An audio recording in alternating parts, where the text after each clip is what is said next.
Selam arkadaşlar, herkese hoş gördük. Bugün yine yepyeni bir videoyla karşınızdayım. Hayranlıkla izlediğimiz Birce Akalay ve İbrahim Çelikkol'dan çok güzel kareler hazırladık.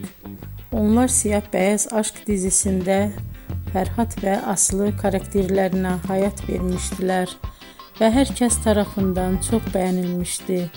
Biz de onların en özel ve en güzel fotolarını sizler için hazırladık.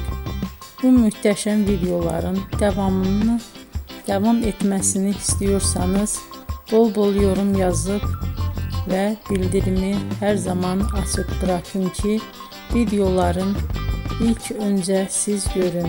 Herkese teşekkür ederim. Bizden bu kadar.